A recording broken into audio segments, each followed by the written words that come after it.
Salut tout le monde, moi c'est Achille Butungu. I do work for Unishow by AFH under Cedric aussi. Tozako faire appel na bino nyonso tu bozako la nanga sikoyo o azo vive na kati ya UK ya Royaume-Uni seulement que tozako pesa ba service protection et assurance.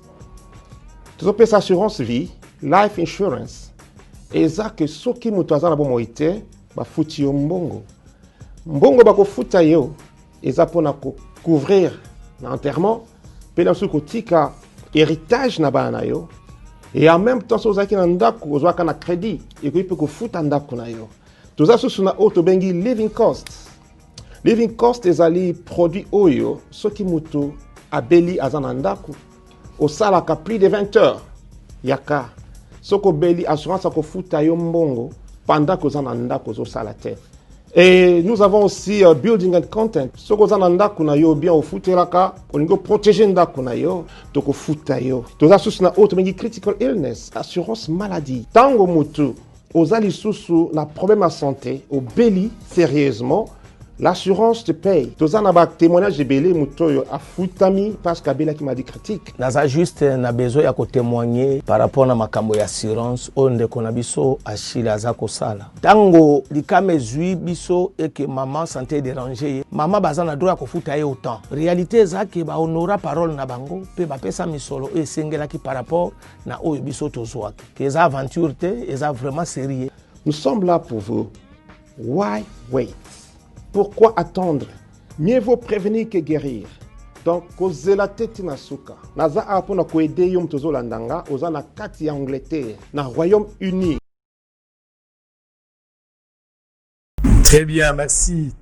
Mbote na bino balandi nyonso ya bosolo na politique officielle Misa Lingala tobandi yango 19h passé pratiquement de 41 minutes avec un léger retard bosolo na politique direct ndenge na bipsaki bino uta tongo et sengela ki tozonga na 19h direct pamba te tomandai ko observer actualité politique surtout à ce qui concerne verdict ou sengele ko ya lobby autour ya procès 100 jours procès oyo eza ko poser l'état congolais na monsieur Vital Kamerhe kaka ye mokote ndeko Jamal azana kati ndeko Muhima azali na kati et puis bato ya bongo na bongo baza ko intervenir na kati ya dossier procès 100 jours bozola na biso na Bunia à travers la radio Montbleu bozola na biso na France na Paris bozola na Belgique na Allemagne bozola na biso na Dublin na Orléans na Nantes bozola na biso pe na Russie topesi bato nyonso mbote bozola na Afrique du Sud na Mozambique bozola na biso même na Gemena na Jolu bozola na biso na Mbandaka mbote na bino bandeko bazana Kikwit bato bazana Kenge bato bazana Bulungu bozana Mangai City topesi bino mbote bato Bagata je pense que Torolexa Bangonga Malamu na Congo central topesi bino mbote na Kinshasa le procès très attendu lobby à partir ya Tongo bato bazozela parce que bayebi que verdict ko ya lobby alors lelo to lingi to réfléchir autour yango à la veille ndenge na poto ezalaka ndenge TV sengeli au fur et à mesure boza ko poussana l'actualité oblige et sengeli bomeka ko réfléchir na ndenge actualité ezali kokende na yango wana question ezali purement juridique na bengi ba intellectuel mibale ba ko réfléchir normalement il fallait bazala 3 mots kwa komina noté Yannick Ngandou qui n'est pas encore la mouya je pense que le temps que yako me kozala mala memi bale bazali nanu awa pona koloba na mayetali dossier ya procès à 100 jours dossier o ebandaki le 12 avril ebandaki le 12 avril hein ebandaki le 12 avril batebele babane non ebandaki d'abord Vital Kamerhe fut convoqué le 6 mars c'était le 6 mars c'était le 6 mars Nazalaki convoqué et puis baeko Joa Kamerhe bakangi bakena ina niveau ya prison nenga komaki procès nde yako banda le 12 avril procès ngwe bandi ba audience salami minei 4 audiences mokoka et salami et puis toyaki na plaidoirie zalaki 5e mais na kati nango bobi ke juge yani akufaki po ende mutazalaki moto ay bandeli oya bandaki likambo oyo mais malheureusement akomisi likambo ngo na sukate ye wana ke nanu bakundi ete kino lelo bouti koyoka ke bazuzi ba pesi mbela na likambo yango bapesi pe na résultat emonani ke akufaki na poison. Nani abomi juge Yani ti sikoyo eza koyebana te nani oyo abomi juge Yani. Alors tozali en direct ya PES TV bozona na biso également partout place boche TV moko boza bato ebele. Mobulu mo ekoti na mboka na pokwao. Bato msu ba lobby ba annulé lobby verdict ezali te, bato msu ba lobby te eza maintenu lobby verdict ekozala. Nani ya lobby ya solo Ngai Sango Mokondi, Israël Moutombo, chef de poste, officier de permanence, nous nous sommes dit, en temps réel, il faut informer la population. Alors pour ce faire, 2 personnes sur ce plateau, il y a Bosolo la politique officielle, Maître Steve Kivuata, Mbote. Mbote ndeko, ça. Nazo ya Mbote loko la avocat, parce que awa, papa Sibino Lissu Nzela ya koza l'avocat na télévision, surtout ceux qui dossier, et ça à niveau ya justice pour que vous ça mais le rôle intellectuel vous allez libre à commenter la tina wana ngo na bengio. Très bien. De l'autre côté, Ndeko Gérard Jules Dieudonné Kabemba Mwanana Lualaba Mbote na yo. Mbote Sango Mokonzi. Toza la distanciation à respecter ce qui possibilité zali au ko quitte ça peut-être pour la recevoir. Biso ba lobi geste barrière sengeli tika kaka bende. Très bien, il y a pas de problème. Il y a pas de problème. Voilà. Alors awa ozali intellectuel également, on doit réfléchir autour et à procès, mais ezali pe photo lo bana bato pour bato musu ba ozala pe na ba question c'est ça moins important. Ozali moko ya bato ba accompagner kabenge na kati ya procès wana. Na lelo ko quand même maile na yo na kati ya likambo pour na opesa biso lumière surtout la population. Très bien. Alors tous ça vous pousse na AFDC a outil ça la mise au point na elo comment on entend que la bino communiquer. Je pense que la deuxième partie pour voyer ba contenu, il y a message il y a AFDC où ils a signé na rapporteur général AFDC le professeur Rémi Musungai Bampale tokotanga yango tout à l'heure. Dossier spécial 100 jours. On va commencer avec Ndeko Maître Gérard Jules Dieudonné. Un jour avant les verdicts, un grand échange entre la Cour constitutionnelle, Oyo, d'autre part, Azo Sengaba sur soir, toute affaire cessante. C'est-à-dire, et là, qu'on se croyait que ça, la Mabassa, la Moli sous-souté, et va transférer les dossiers. De l'autre côté, tribunal à grande instance, il y a Gombe, Pona Bango, Balobi, qui Bazali, na impossibilité. Il y a Kotine de l'Okwana. Na Kotanga ba lettre à un certain moment. Mais problème, n'a pas lecture, n'a yo autour, il y a désordre. Échange, challenge, ou salami après-midi. Entre la Cour constitutionnelle et le tribunal à grande instance à Gombe. Lecture nayo 5 minutes autour ya amalgame. Buzoba poto nde komi ko pakolama na mboka na biso na makambo nyoso tolingi ko sala.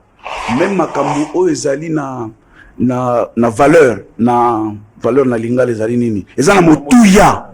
Motuya ya makasi mais tozoko zwa yango lokola lisano. Ya liboso depuis quelques mois, depuis quelques années, ngai nazala nayoka ka mawa mingi na ndenge que mikanda ya l'État, mikanda ya mbula matari eza kotambola na ba réseaux sociaux. Na habité soki na bamboka mususu bato bakoma na niveau oyo makambo ezali ya motuya kolikisango na ba réseaux sociaux na lolenge wana. Yo Sango Mokonzi okomi mukanda elongwe nanu na curte pona ekende pa tata episcopo et si écoute na kati ya ba réseaux sociaux eza kopé ko alimenter makambo ndenge na ndenge poto buzoba eza bosoto pona kozonga na likambo wana bolobito koma ba intellectuel mais nazala koloba mingi que na mboka na biso ba intellectuel baza ebelete nga naza pas intellectuel te il faut que changer naza peut-être na moi diplôme na salaki classe moko ya université mais na komi nano intellectuel te intellectuel contrairement à ndenge balingaki bayebisa biso intellectuel elakisi kosangisa bwanya mayele na mayele wana oki kobakisa mayele ya classe bo ba mususu baza na mayele ya kobotama aza na que babenga coefficient intellectuel très élevé donc bwanya mayele obotami nango oki kobakisa mayele ya classe et puis yami satu ezali na français benga éducation lolenge ya yo ya kozala oyo misatu wana nde lakisi kozala intellectuel toyeba yango soki misatu wana ezali te ezali moi pasi mingi alors awa mingi tozana ba diplôme ya ba université mais to komina nous vraiment ba intellectualité sango mokonzi esengeli de na tubela bana mibale to baleki mibale bazali kosala lolenge papa na bango ayebisi bango basala mais na kosala mosala wana moko amoni ke ndeko na ye aza kokende ndenge elongo bani te azongi epai ya tata alobi papa mibeko misala eloba ndeko naso bakimbangiste lolenge opesa biso mosala tosala ndeko na ngai abandi kolongwa na nzela oyebisaki biso papa alakisa bango kokende na zamba koboma nyama mpona koboma nyama bateknike ezali aza na mosika bokotya boye bokosala boye me namoni ndeko na ngai ndenge toza kokende na yawa tokoriske nyama wana toboma yango te tokozonga na gibier te na mboka yango na ye epa na yo koyebisa yo papa zongisa ndeko na nzela kata nano likambo wana apres tokozonga na zamba tokontinue koluka gibier na biso nde sansi ya kopesa na likambo wana oyo lelo bato batelemi nalingi nayebisa yo deja sango mokonzi avant okende pa papa episcopo ke lobi audience ekozala audience ekozala te mpona nini audience ekozala lobi ngai na lobi ke audience ekozala lobi oyo eza na bareseaux sociaux baza koloba boye audience ekozala lobi c'est confirmé lobi audience te ezali kama oconfirme te bozwi communiqué moko te elobi ke audience lobi ekozala te mpona audience ya suka bafixaki mpona le 20 voilà le 20 ezokwea lobi samedi voilà po awa bolingi secret pa sango na kotubela nga nauti kozwa toge na ngai soki nzambe asungi ngai lobi nalamuki na tongo nasali chapelet nabondeli mama maria voilà nasali nini tubela nakozala na prison ya makala audience ezali lobi audience ezali en tout cas nga nakozala na audience baoyo bakoya te etali bango nayoki mpe communiqué moko te nayebi te confrère aza en face soki ayokaki o tgi elobi inconstitutionnalité makambo ezali boye lobi tokozala te audience ekozala lobi. Très bien. Azozonge pana tout à l'heure. Maître Ndeko Steve Kivuata. Na stade on a ngina comprendre d'abord ba population surtout bato bazolanda biso. Na kananga na Mujimai na Bandunduville na Bulungu. Bato bazolanda biso balingi bayeba. Lecture na yo na ibandeli boya vanga na tanga mikanda o ekotisi des ordres de part et d'autre et puis to lobela makambo ya inconstitutionnalité oyo parti ya Kamere bango ba relevaki et puis na ba réponse oyo TGI a pesi na kati ya likambo avant to kota na modèle entrée de jeu nyonso esalami na après-midi awa kobange komi pona bato mosusu lobi audience ekozala te pona bato mosusu audience ekozala moto mosusu abenga kuna poko lobi toyoki audience yango to verdict ya Kamere ba annuler donc Kamere ba kotala lisusu te na molai penza 5 minutes lecture na wezani. Non, d'abord, il y a Liboso, il faut qu'on confirme qu'audience et qu'aux lobby. Il y a mis balai, nga personnellement, n'ayez pas document et comment qu'on bima na ba réseaux sociaux, na zalaka contre te. Ou ebi que biso tango to tangi ke la si na Congo culture il y a transparence et zakate. Bakambonyo so ba bombaka.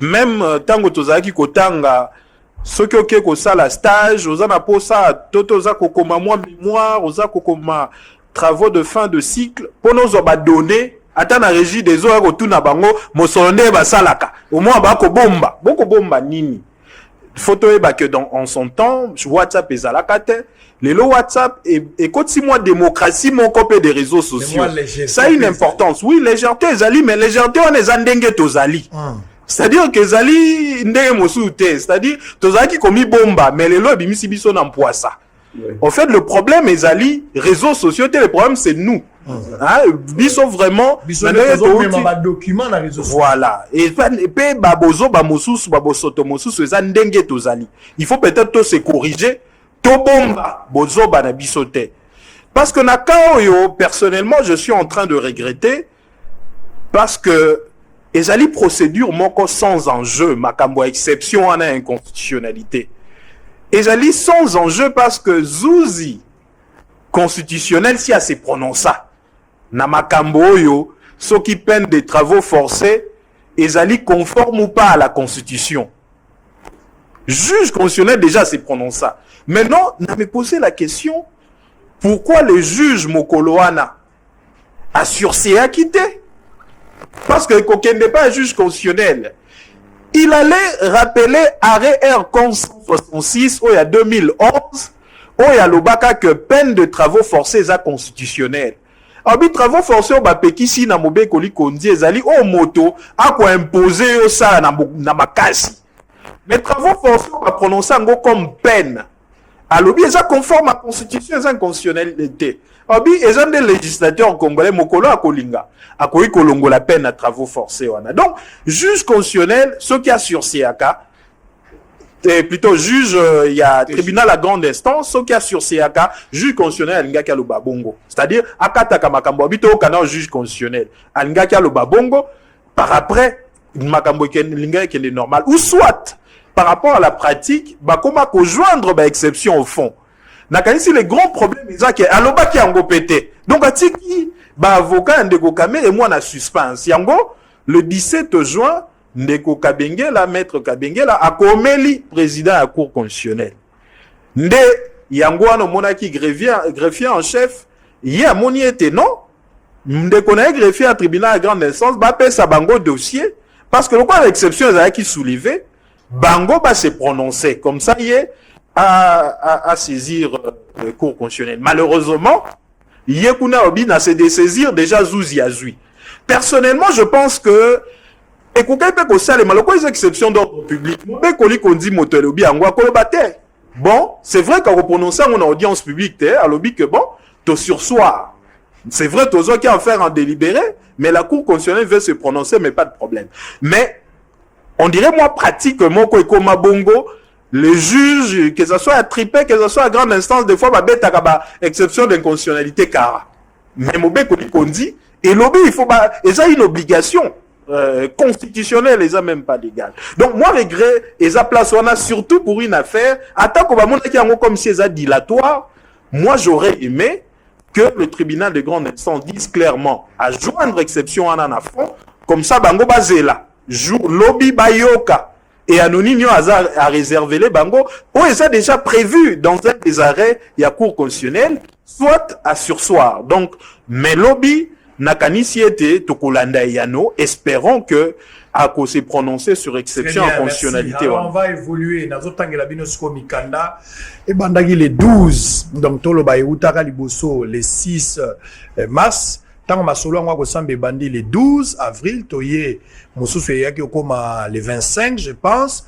mosusu ekoma ki le 5 mosusu ekoma le 17 ato ekoma le 20 donc bolandi mokoka makambo ndenge salami ba témoin ebele bakotaki na kati ya makambo ba témoin ebele babengaki bitakura yaki na kati lokola ministre akala pona makambo ya détournement et deniers publics ezali autour makambo ya ba maison préfabriquée bitakura yaki bandeko Kangudi Abayaki, bandeko Yav o bazaki na ministre à finance bazalaki, bandeko Amida Chatir o azali molonga li andeko Vital Kamerhe ye pa zalaki na kati, Soraya zalaki na kati, bandeko Masaro bazalaki na kati, ba conseiller na présidence bazalaki ebele bato ba intervenir ebele na kati ya dossier ba Thomas Luwaka pour la repesa lumière. Kamerhe lobby de Sengeli bayoka liloba ya suka Olandana na dernière audience ezalaki lobby nde Sengeli finale betam basenga ki ministère public asenga ki 20 ans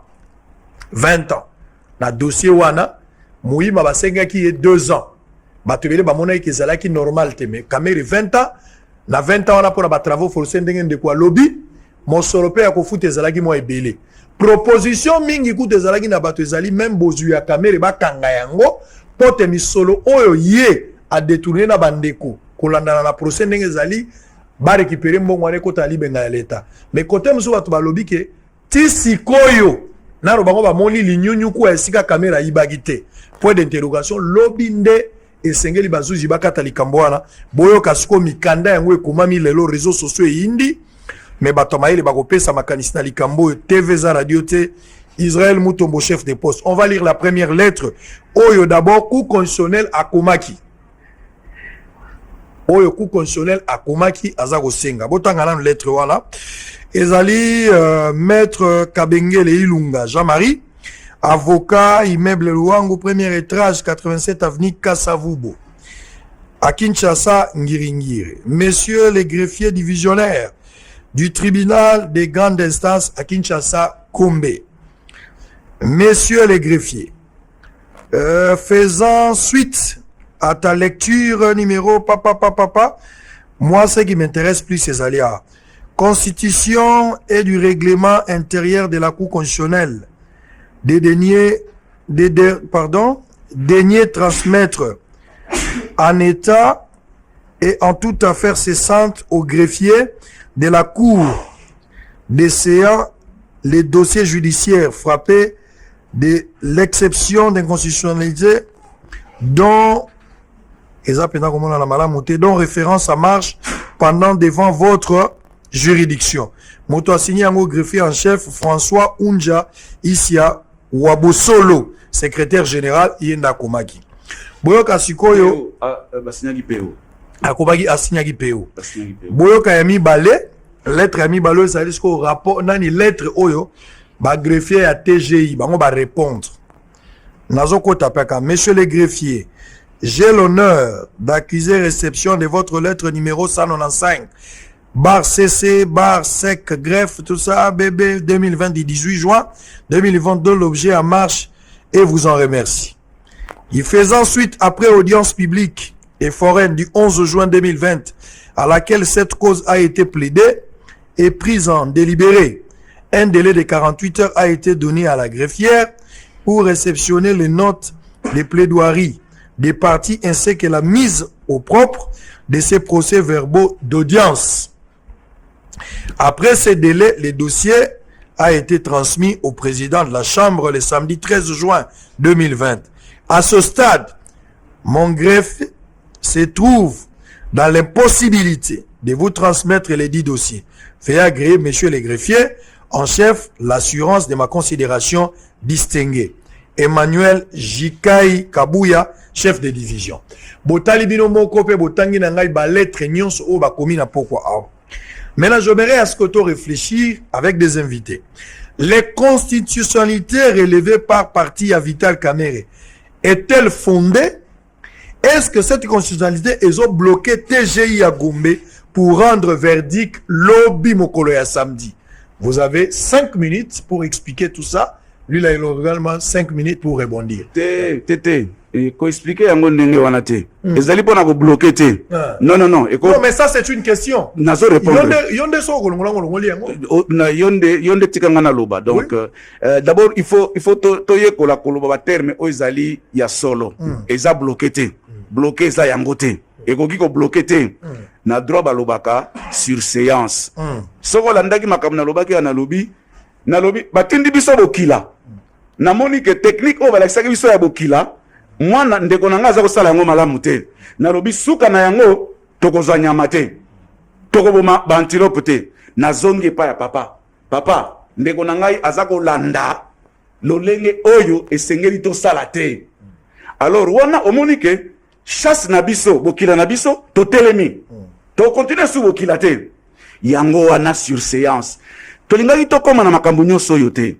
Soki mukolo wana kaka juge alingaki aloba asalaki na option misato ya koloba j'ai joint au fond ya koloba makambo nyonso bolobi wana na yoki yango me na kopesa bino eyano tangu na kokata likambo e akoki koloba ndenge wana akokaki koloba nga tango namonaki alobi l'audience est suspendue nga alobi ake komanyola koyekola po peut-être azalaki kobisela likambo wana te ekomeli ya mbala kaka tikana mibenda na baninga tomela mwa mai to manyola to zonga to pesa bango eyano o babengaka répondre sur le banc akokaki mpe kosala yango koma akokaki mpe koloba makambo na bino bolobi wana eza na ntina moko te me ye alobaki makambo nyonso misato wana te ye alobaki kaka lelo likambo wana ezali te nakoyoka bino te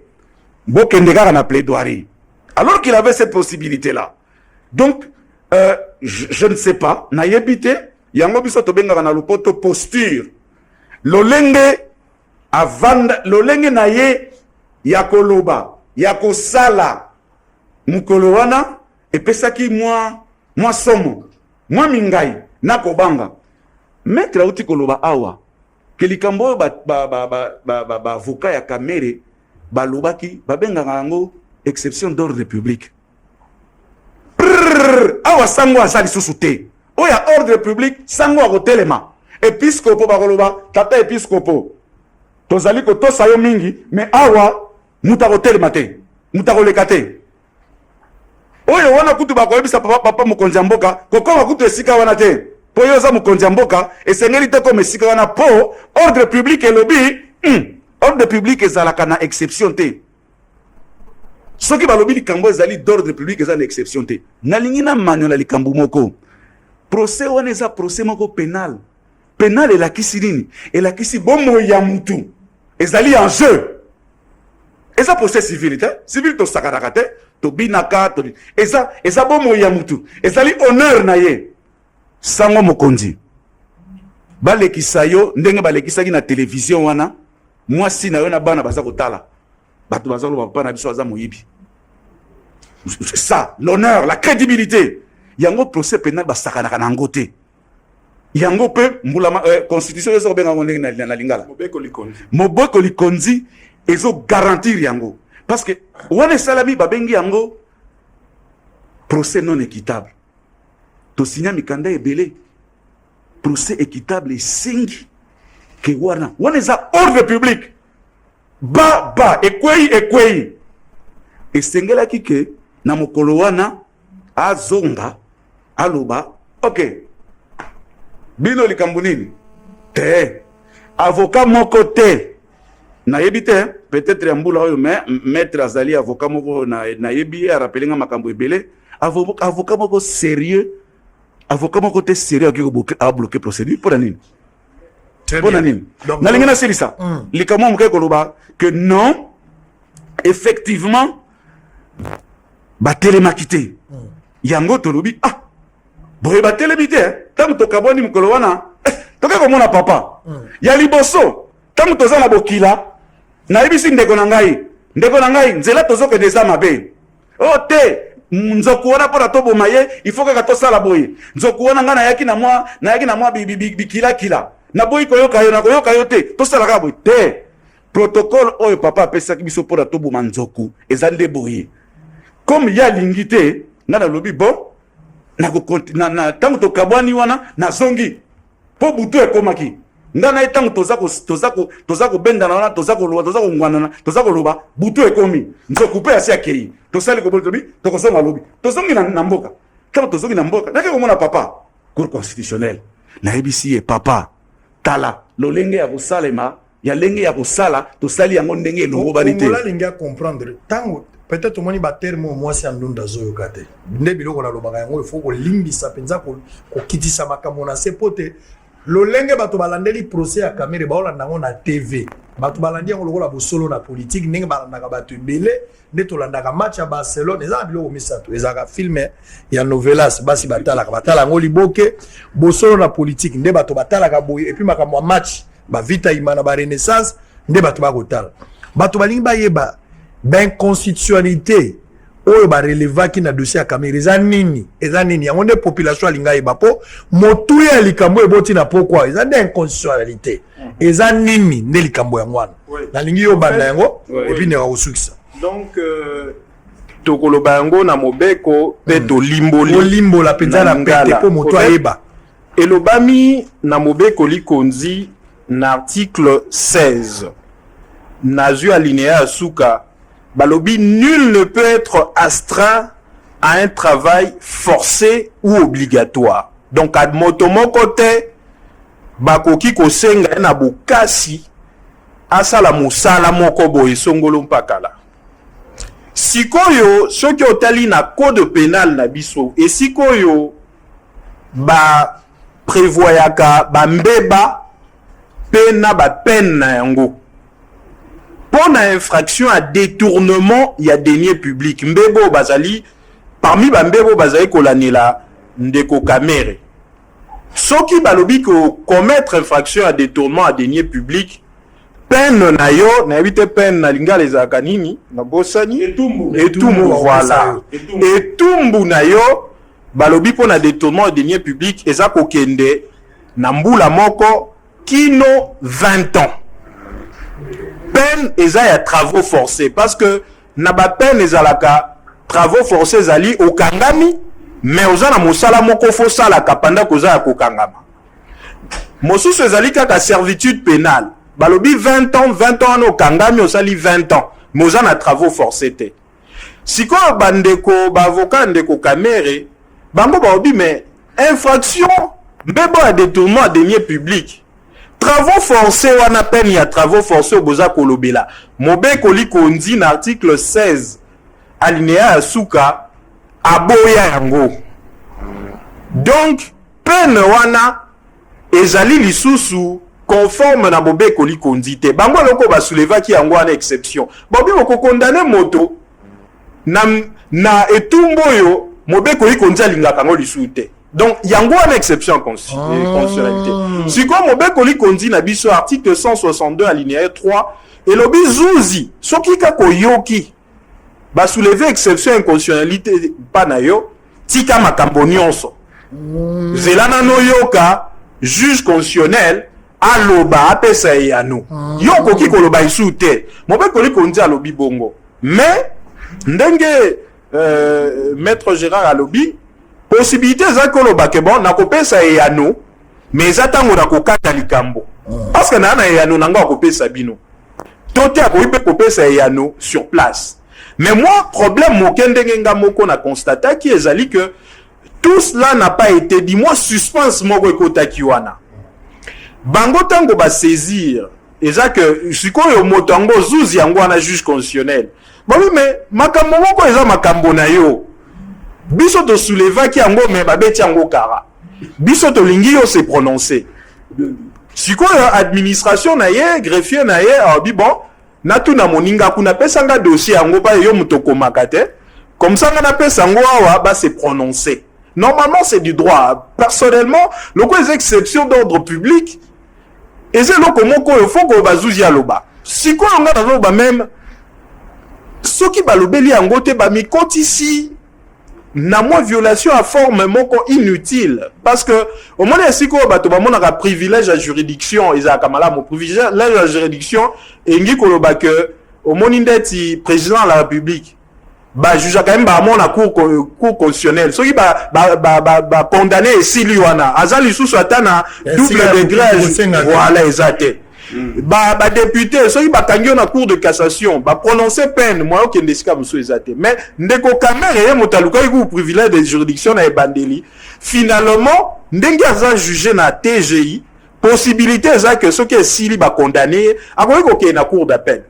makoki pe ko kende en cassation ceux qui a moni été arrêté respecter ba principe de formeté donc na ebité eloko wana sans enjeu pourquoi ba se prononcer été parce que moi j'ai l'arrêt Oyo juge constitutionnel a se prononcé en 2011 arrêt R 166 Oyo aloba que peine à travaux forcés za nango constitutionnel très bien ya aloba ki que Mobekoli Kondi tango za ko ba makambo à travaux forcés ezali oyo moto aza ko imposer ndeti ndeko Israël awa ozui ba cameraman na yo peut-être ayibaki obi bon yakawa depuis le loko comme osala mosala nga makasi oko futa ete yango wana des travaux forcés au Mobekoli Kondi aboyaki mais il n'a wana lobby sans qui peine à travaux forcés bimi d'une décision judiciaire par un jugement ou par un arrêt et ça lit travaux forcés au Mobekoli Kondi donc une procédure sans enjeu au écoute ici malheureusement tribunal des grandes instances dans une violation il y a forme au y une forme substantielle une exception d'ordre public, malheureusement, bah, il faut soulever, que ce soit dans la cour d'appel, que ce soit dans la cassation. Alors, on va revenir tout à l'heure. Bozaï Belé, Bozomi la question. On confirme que l'audience est aux la lobby parce que jusqu'à présent, ils ont communiqué mon côté où est l'ongoli audience et à la lobby. Donc, n'est pas fixé qui les 20, to tikali na logique à l'ikambo, on a lobby les 20, ndeba kokata likambo mais matata nanga ezali nalingi ba juge nalingi ba avocat nalingi ba to maele nalingi to raisonner na bino en direct. Ma grande question est celle de savoir entre TGI ya Gombe na cour constitutionnelle lokola ba greffier ba komi na kobulungana oya sengi dossier lo binga naza sur na dossier te sina tindaki yango koto et puis naza l'impossibilité à koper ce dossier nani azali na libunga est-ce que oyo juge nani greffier à cour constitutionnel a sengaki et ça la compétence na ya ko senga yango lolenge oyo moto atezia yi à répondre ezali impolitesse to à répondre pe ndenge mobeko ezaleli. Qu'est-ce qui va arriver demain au cas où TGI a joué dossier atindité, au cas où cour constitutionnel a zélé à zuité et là on est comme lobby?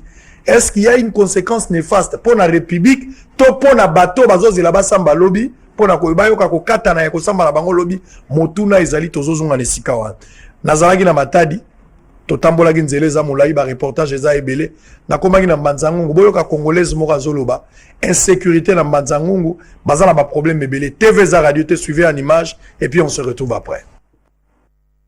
Tozovona si député na Mbanzangungu oya biso makati ya Mbanzangungu mais tozozanga place ya kolekela balabala eza te bababa na biso na Mbanzangungu eza futi mais tozana si député oya Mbanzangungu na ete ya 2023 bayebisa biso nini bayakoloba nini ke tosalaki nini toyebi te 2023 eza karate eza karate toyebi te bakoloba na biso nini badepute tovota na Mbanzangungu nga oyo na vota kati ya Mbanzangungu bazala kati ya Mbanzangungu oyo na tia penaki na tie libero na nga na tie na koti kati ya nini mais bavota bango basalaka eloko te banda bavota bakendaka na bamboka na bango na bamboka tomona bana ba télévision na bamboka na bango mais na Mbanzangungu tomona na député mo ayata bisa merci na Mbanzangungu ata moko te tolongoli mutu te tobakisi mutu ata moko tomona pe kaye na Mbanzangungu ke Mbanzangungu na kaisi bino bovota bisa nata merci na ebité neto zo zalaki kope so banomaki bango ba meso bavotaki bango pene ya solo ata député mo ayo ozonga na Mbanzangungu te tozala balabala te balabala ta mabela pamba ya jaune batie na biso ta terre jaune ezati donc moto le matina moto zalika keba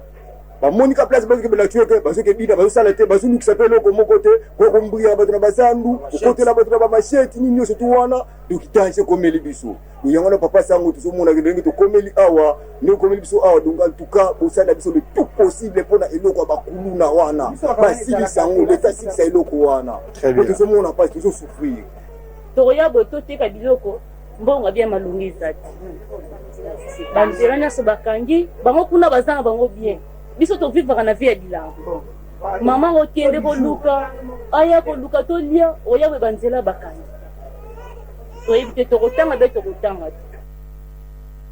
Très bien, nazotangela bino communiqué ya FDC avato zonga parce que la question eza ebele lobby vouloir ou pas esengeli nde bakata likambo lobby au français comme ya ba français belé na biso ke lobby so bakati likambo te population à comprendre makambo te. Heureusement qu'il y a un plateau spécial pour faire comprendre à l'opinion que tout peut arriver, il faut s'attendre à tout.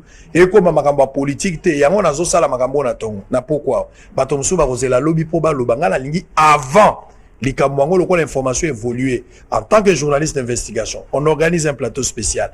Lobby peto kolandela to eba qu'est-ce qui va se passer parce que na moni turbulence comme na pourquoi wa ba annulé to ba loba na ndeko na yo lobby audience gozala. Soki ba annulé, il faut to mona communication mo salama na buto. Sur les salamités, c'est qu'on confirme lobby audience et gozala. Je vous lis un communiqué. Communiqué officiel à la suite des arrêts de la Cour constitutionnelle. Cour constitutionnelle tangozo kata makambo papa limbisa biso kata ngope malamu. Se déclarant incompétente sur le dossier de déchéance des mandats et du dédoublement du regroupement politique AFDCA.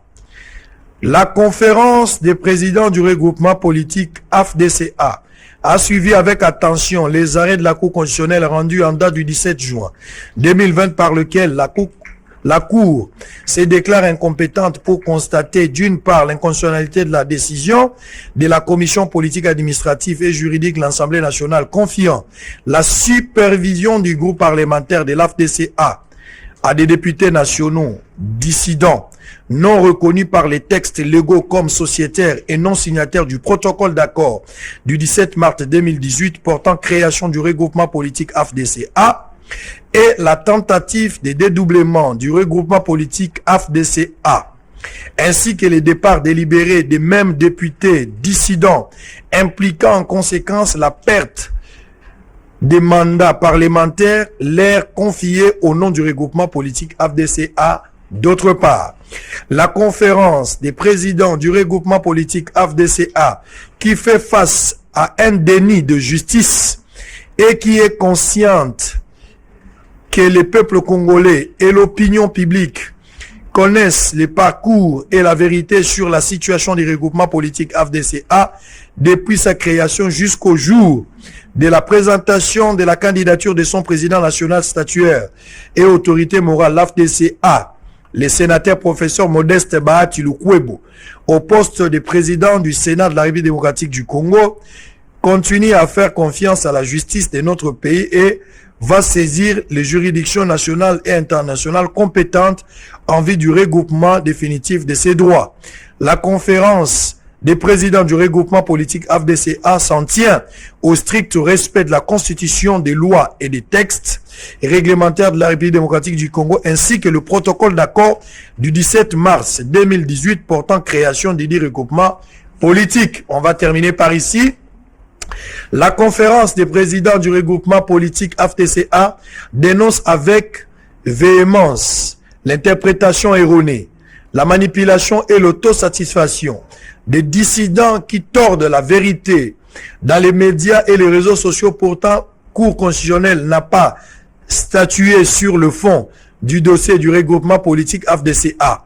La conférence des présidents du regroupement politique AFDCA laisse la porte ouverte à tous ceux qui veulent revenir à la maison et affirme qu'il n'existe aucune crise de leadership car la seule autorité légale et légitime reconnue en tant que président national statuaire et demeure le sénateur professeur Modeste Bahati Lukwebo, autour duquel s'est bâti l'unité et la cohésion du regroupement politique AFDCA. La conférence des présidents des partis et personnalités politiques membres du regroupement politique AFDCA remercie et encourage les cadres et militants de notre regroupement politique AFDCA et les exhorte à continuer à lutter avec un état de droit et la prospérité du peuple congolais, fait à Kinshasa le 19 juin 2020. Les rapporteurs généraux de l'AFDCA, le professeur Rémi Musungai Bampale. Merci. Wanezalaki communiqué, boyoki mikole utai koleka ku constitutionnel azwaki mokano toyoka kiawate bapesi mokano esengeli ba député nyonso babimaki na lingomba ya FTCA neno nkulu babotola bango manda wana shiko tala mokanda musoye kobima ku constitutionnel lobi azangi su makasi oyo komi lokwa je ya saisa ina kalunga nani ya kolonga nazo bate nana yibi yo ya bana oyo yibaki yo nga nazwaki mais mboka ngo ya ndenge nini na tongo ba changer na butu oyo ka ku constitutionnel be moko nga nazo bate boye bisabiso soki tozo rêver bola kisabiso nzela kolanda po ezo sala biso passe. Très bien, on va évoluer pour terminer deuxième partie maintenant et ça partie importante au bâtonnier sur Bazar Ozela.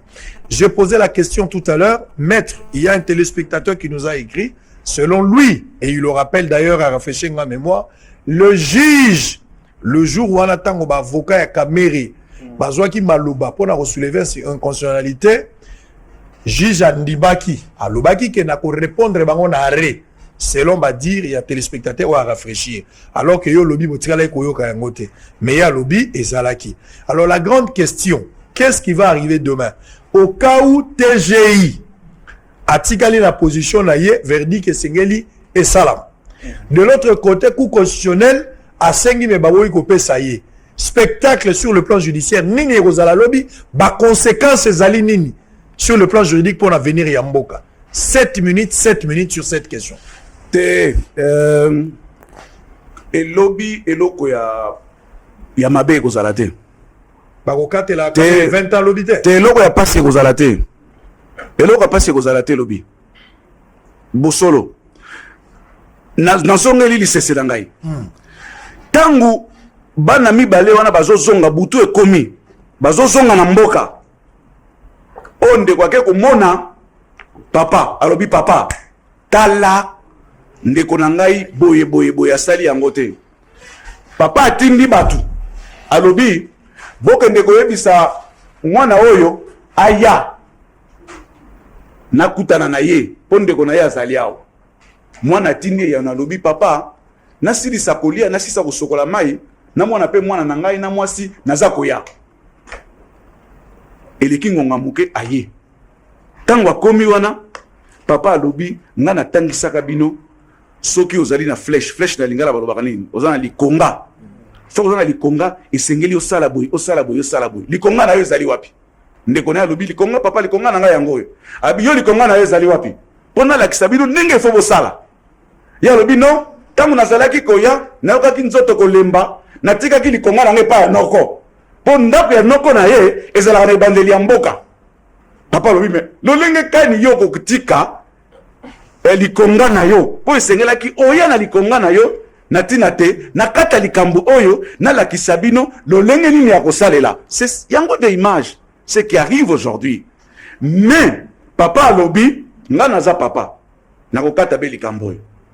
Alors il n'y a qu'une solution. Na ebité téléspectateur wana soki azalaki pe na makala, mais en tout cas ngana selegaki na makala ilegaki na TV nalobi boye mais bazaka yo mongo yokaki malamu te nasilisa non ngana ngai nakoki kozalaki na yokaki malamu te mais naza na problème ya misu mais naza na problème ya matoyi te wana en tout cas nazalaki na intérêt nyoso ya kolanda zuzi na makambo azalaki koloba ngana yokaki te parce que balobaka yango formule eza consacré yebani maître le tribunal reçoit vos exceptions mais les joueurs au fond c'est comme ça se dit elobaka ndenge wana donc menga na yokaki yango te mais pour na kopesa yo pe information nga naza na ba DVD ya ba audience nyoso na yokaka ngo na landaka ngo avant okende audience donc alobaki yango te soko alobaka tongaki olingaka yoka réaction na biso mais alobaki yango te atika biso na suspense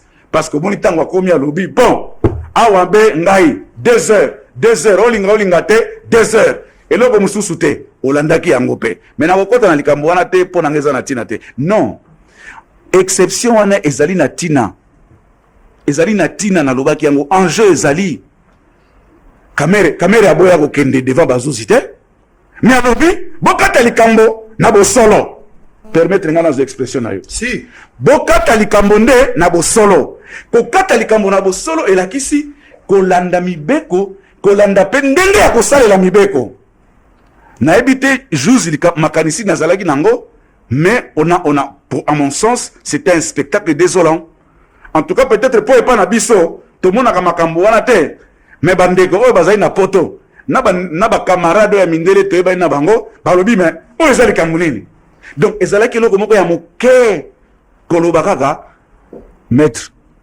ba exception wana nazu yango na joindre yango au fond tango na kokata likambo na koyebisa bino nga na yebisi yo ke lobi audience ekozala mais na audience wana juge atikali kaba na eloko oyo eloko nini mpo na yebi ke balobi état de droit balobi bazuzi nde mikolo oyo bazali bato ya bwanya bato ya mayele bakozongisa kimia boboto bondeko tozonga alima na mboka na biso eloko zuza okoki kosala kaka lobi eza be eloko moko eloko nini sango mokonzi akoloba boye ngai zuzi n'a constaté l'exception d'inconstitutionnalité n'a prononcé sur séance et puis saisine toute affaire cessante il y a cour constitutionnelle et sili et puis tokabwani donc l'obligé à koumela te en principe akoumela te akoumela te efengeli alobaka boye soka lobi ndenge mususu bon voilà il faut s'attendre à tout tete tolobi toza ba intellectuel te non nakosi zaza na mayele mususu akokende te akoki okende esika mususu te mais je ne pense pas je pense que ndeko Steve qui voit soki akei ndeko Steve azalaki na lolenge mosusu esalakisaki soki akei ndenge mususu wana ekotala be ye parce que miso nyonso na bakamera bakotala ye aza na lolenge mususu te oyo ezali lolenge ya mayele ya bwanya ya kosalela mibeko ya kosalela pe ndenge ya kosalela mibeko na ndenge ya alima soki asali ndenge wana te wana eza likambo mosusu me ngai nalobi ke bazuzi wana baza bato ya mayele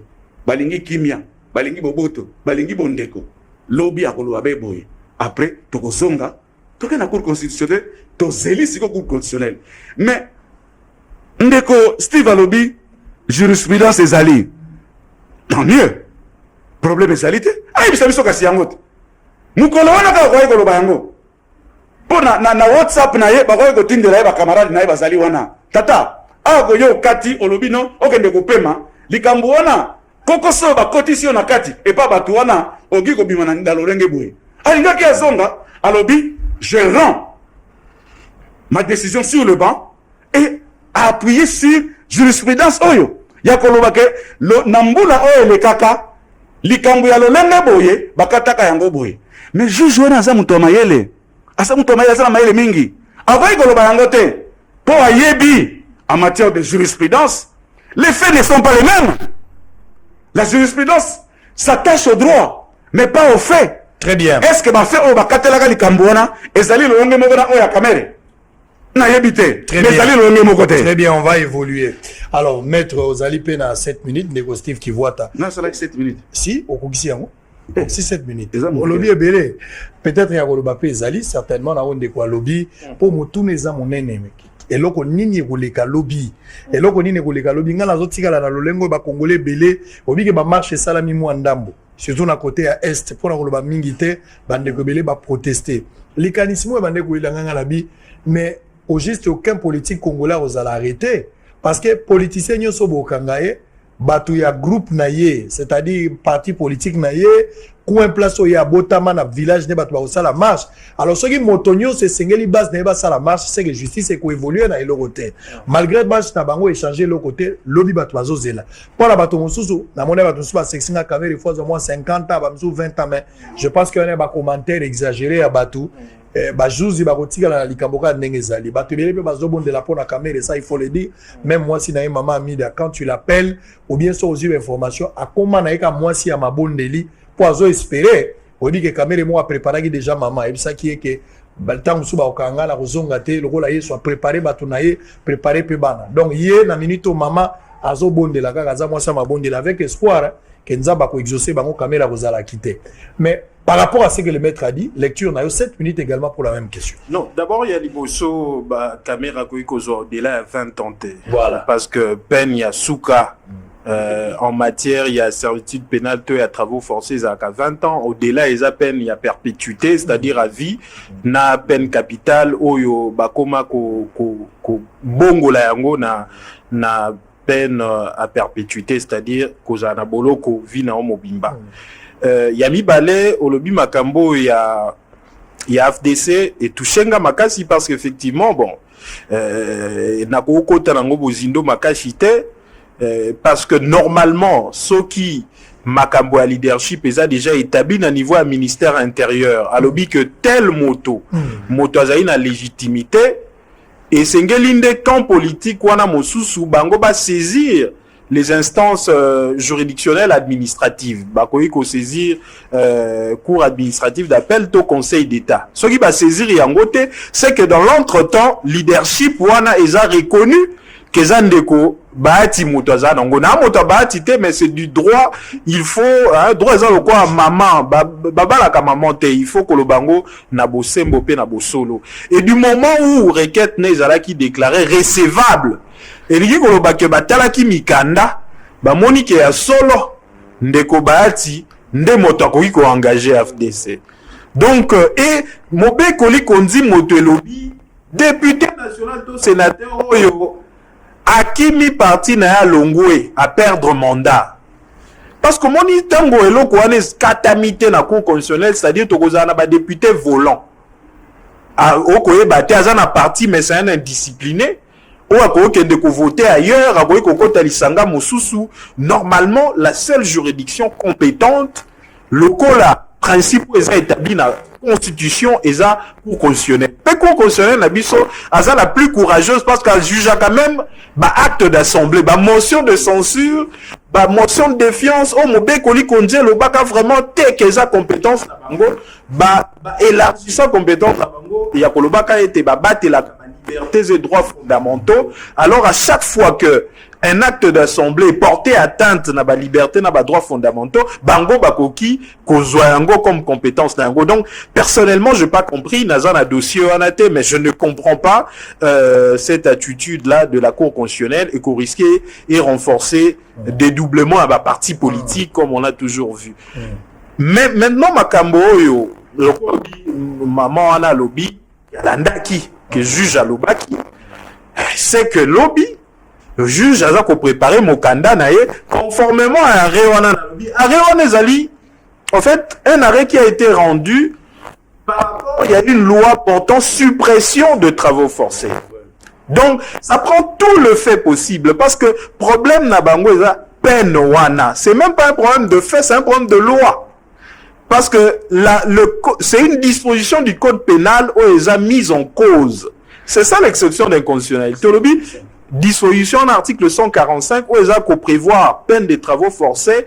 Ils ont la constitution. Ils ont prévu que mauvais colis compter l'inga quitté. Donc, n'danaza ko ba été zouzi so qui a loba qui clairement qui a joigné qui en gros na fond. Donc c'est que lobby azana ya no akopé ça. À cause de référence na rewana ta ebisi bango bandeko bo bangate peut-être boka kinga mala moté. Botala ya no yangoyo peine ya travaux forcés ezali conforme na constitution. Mais ce qui a lobby bongote parce que c'est possible. Nga na kanisi ete akokika akoloba bongo parce que ce qui a lobby bongote bandeko bayebi ba possibilité à prise à partie ezali parce que ba boy ko considérer soit comme déni de justice et à la limite comme dol comme erreur grossière du droit ba ko landela mais na kanisi ete lokwa maman na lobaki ayokaki peut-être que ngai pe na landa ki malamu tenga nazali na makala te nazali ko landa ngona etandoike peut-être que nazali ki distrait donc c'est possible baloba yango pe par après a ko prononcer acquittement ou condamnation donc voilà. Il faut s'attendre à tout. Il faut s'attendre à tout. Moi je mets à ce que tout tika l'année na brèche voilà qu'il faut s'attendre à tout.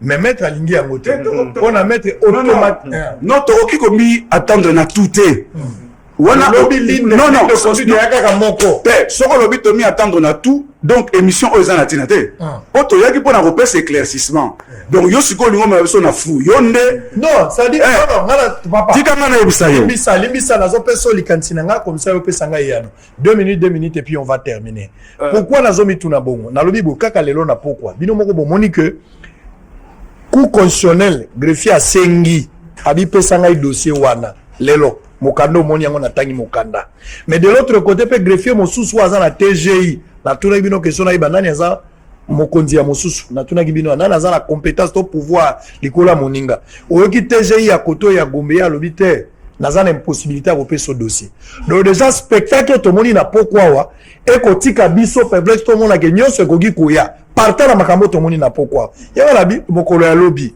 juridiquement ce qui toke na logique no yo tikali esika moko olobi na mobeko azana eloko muswa ko sala te et sengeli kaka zonga azwa formule yo lobi wana je suis d'accord mais ngala lobi au cas où asaleli wana te que akeina likambo mbala moko soit acquittement soit à condamner conséquences eza nini akosumuka na nini lelo ko ngala zolo na yo ke malamu te ko moko ba greffier te wana babenga ngo na chilwa bitochi wana eza bitochi to ko bango te na niveau na biso ko mikanda wana eza na tina ta moko te en tout cas je m'excuse eza eloko moko ya semingi papa sango mokonzi juge wana tribunal wana baza batu ya mayele baza na bwanya bayebi bakoki kokende nzela mosusu te lobi bakoloba oyo nga na yebisi yo parce que yangonde nzela il faut faire très attention aller autrement c'est dire que l'appareil judiciaire dans son fonctionnement les femmes et les hommes qui composent cette institution, je crois que c'est une institution, sont en train de vouloir amener les pays vers un mur. Et ça risque d'être un mauvais précédent. Toti kalanakati ya mibeko. Mibeko est clair. Ce que c'est en français, tout à fait, c'est Kiswahili. Djubatu, mawazo, bah, y comprendre. Mais tout le monde a la Congo. Mais tout le monde a sabao, yokenki. Il faut qu'on prenne le courage. Au bandake mission na koloba intellectuel. Ngana ebisio intellectuel et la kisi 1. O na lobaki. Boanya, mayele ya classe na ezalili. Maître azali mutu ya lamuka. Mais soko yoki le lode gaza koloba. O kanisa ke aza mutu ya UNC to ya cash. Mais parce que azana nzambe moko lelo awa. Ezali loi. C'est simple. Donc, les choses auraient pu être simples ce jour-là. Et aujourd'hui, et demain, si les juges, pour des raisons qui lui sont propres, en ce qui nous concerne, s'il dit l'acquittement, Inch'Allah, Ça serait une bonne solution. Oyongana Bengaki, c'est un procès de la justice face à la conscience de la justice. Aujourd'hui, Lelo Nabutu, Kobanda Lobby, juge Azali Likolo, Amati, Alobi, Nana komi conscience ya mboka. Il faut azonga kaka na droit. Au moins kitoko ya droit, na kusuki sawana, elengi ya droit tango biso ngana za kokola na lobi na kokoma avocat, parce que le droit, qui n'est pas une science exacte, mais une science de logique. Ça se tient. Likolo, oyakati na oyase, et kangamaka, et simbanaka. Soki olongo limoko lingyo ko memayango na lolenge yako linga ko benda sultana na ngambo na yo, et ko sala ke ko bimisa kokoso. Parce que, eloko ba senga biso na mboka oyo, soko zali juriste, un peu, oza médecin, basalinga test lelo, ya naza eza positif ya COVID-12, mais pour médecin azan de konangai, alingite yebana, alobi non, oza na COVID-12 te, yo COVID-19 te, oza rende diabétique, sucre na rende mati. Attends, c'est quoi cette affaire-là? Très bien. Donc, juge, lobby, tribunal, wananga la yebi bango na mona kabanga za otama yele, boanya, balingi pe kimia, bako akite, parce que totali awa, to moni ndenge, makambango esalemaki. Imaginez-vous, je vais terminer par là. Imaginez-vous que procureur général paie la cassation. A combien procureur n'a matete pour n'a koye bisaye ko sengaye demande complémentaire. Mais c'est grave. Le PG à cassation a komeli o ya matete lobby nazo sengayo demande supplémentaire et complémentaire y enquête. Donc lobby sango mokonzi yoka suka tubela na ngai lobby et puis na okendo ko sala avec Maria na notre père lobby juge akoya akoloba ngai juzi na yoki likambo ba avocat oyo balobaki na vandi na zeli cour constitutionnelle et kata biso likambo na moni maître Mousso Akomi sango le juge avait bien dit qu'il a compris l'exception. Et il allait répondre au moment venu parce que l'audience du jour était consacrée à la plaidoirie. Autrement dit qu'il avait joint l'exception au fond. Permettez, on est interprétation. Asali interprétation qui peut être attaquée. Mais les formules consacrées sont connues. Voilà, donc signé maître Fiston. Oui, voilà. Donc, Bandeko Belelo quoi Bazaï Koloba que Bayoka Kibongo. Moi, bon, j'estime que probablement les juges à Zalaki n'a référence soit là ou soit par après à Akiko Zongo. Je pense que comme les juges constitutionnels s'est déjà prononcé, ça ne servirait à rien que à se référer l'issue une fois de plus d'un juge constitutionnel sur une question où déjà juge constitutionnel à se prononcer qui. Donc il peut à la limite qu'on considère en gros comme dilatoire, mais ça aurait été mieux qu'il a se prononcer de la manière la plus claire possible pour que avocat na ba kende lisu ko ça ba procédure ndenge ba kende ko ça là en saisissant le président de la cour constitutionnelle. Donc lobby ngala moni était c'est très fort possible que le jugement soit rendu, soit il y a jugement, soit il y a condamnation, parce qu'on a vu que avocat il y a Kamer et Bakenda qui jusqu'au bout, ils ont démontré jusqu'au bout que pour eux, éléments qui réunitaient pour que condamner Kamer pour détournement ou corruption, mais il appartient au juge, il y a Kolobana Souka. Moi, personnellement, j'aurais dit beaucoup de choses, mais Natango, ils ont quoi même hier, pourquoi le baki que ta volonté soit faite. Natango Amitsaki na Ekoulouzi. Donc, tous la obèse Zouzia Loba. Maître Naimbaki Batomae le Mibale. Bon, sur les communes à Souka et Lelo, maître Steve Kivuata, intervenant qui le rôle intellectuel, tout boy go pesa casquette à juriste, mais à lobby boy qui est maître Gérard Jules Dieudonné Kabemba Mwanana Lualaba.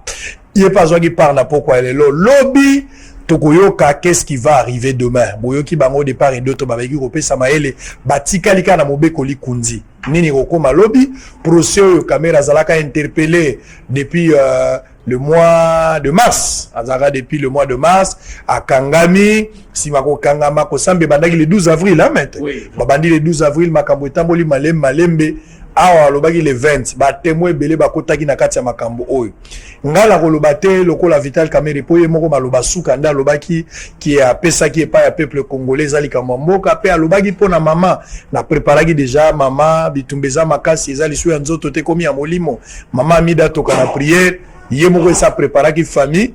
Je pense que bato bakozala plus affecté ceux qui condamnation ezali eza plus moi si na ina bana ne bazande très affecté hormis bato à parti politique. Donc na place wana je pense qu'il a aussi besoin de vos prières na bato bazo kwa na libération na ye.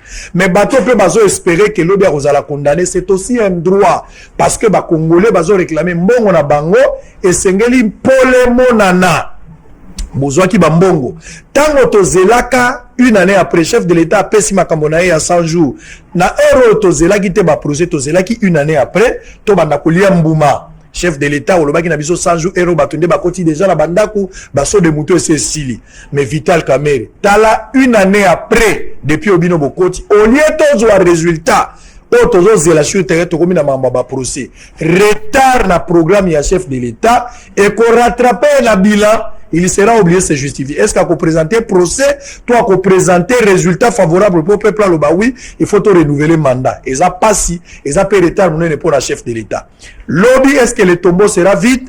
Vital Kamerhe lobby et Kosuka pour naïe parce qu'il a ajoazé la déjà. Sur le baki si tout le bata 10 ans et pas ma pèse Vital Kamerhe à 70 ans. Na ba 70 ans là on déjà presque un peu fatigué. Donc vous avez moi carrière politique pour la Kamerhe on a déjà moi passe. L'oiseau je l'appelle le rôle Kyungu wa Kumwanza. Kyungu ngala lotaki 10 ans. Ngala lotaki na lobité ka ozwa 10 ans. Mais ngala lotaki 10 ans ndoto ekoko sa yo ekozala pe malamu. Mais na monaki na nzela nazo kende boy na moni ba komi 10 ans Kamerhe. Wana na monaki na ndoto. Mais ekozala pe lukuta donc tozela lobi ndenge ekozala. To mona maboko mise komi na suka ekendaki au Capernaum akutani na baye koliba ye blanc plus blanc maître to mo loboko te mise komi na suka mais yo ozalaka ordonné te oh maître mise komi na suka ndana yobi droit canon mona maboko polo bito kozala wana to tala soki victoire ya Kamerhe kozala to mo maboko te kozala victoire ya Kamerhe te kozala victoire ya justice et kozala victoire ya peuple congolais parce que c'est le procès de la conscience pour la précision blanc plus blanc que neige blanc plus blanc que neige lavé dans le sang de l'agneau je serai plus blanc que la neige. Procès 100 jours détournement et deniers publics lobby qui verra mais la justice va gagner parce que justice est kotangama. Les droits sera dit et aux alapons honneur et République démocratique du Congo. Kimi na mabota na bino tokutani lobby pour des informations. Ceux qui ont urgence, on reviendra pour le même travail. Bye bye.